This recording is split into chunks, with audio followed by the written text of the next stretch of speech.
নবম দশম শ্রেণীর একটি অঙ্কের সমাধান করব। এখানে একটি অঙ্ক দেওয়া আছে যে sine theta plus cos theta সমান 1 হলে সাইন থিটা ইন্টু কস থিটার মান কত। তখন আমরা এটা সমাধান করব, দেখব। তাহলে এখানে দেওয়া আছে sine theta plus cos theta সমান 1। এখন আমরা এটা বর্গ করব।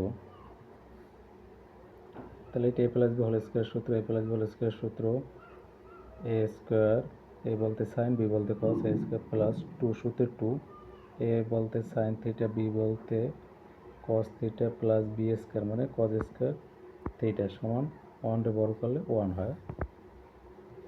Sine square plus cos square এই দুটো আমরা যদি এক জায়গায় লিখি, sine square theta plus cos square theta plus 2 into sine theta into cos theta সমান 1।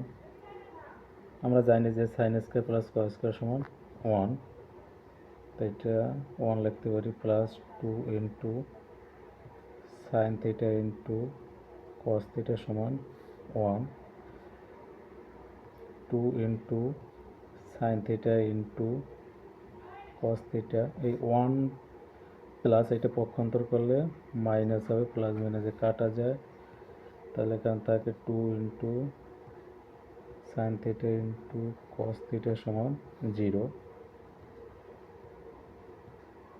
Sine theta into cos theta 2 গুণাকার এটা এপাশে আসলে ভাগ, তাই 0কে কোনো সংখ্যা দ্বারা ভাগ করলে 0 হবে, তাহলে sine theta into cos theta সমান 0, এটাই অ্যান্সার। তাহলে এখানে আমাদের সঠিক অ্যান্সার খ।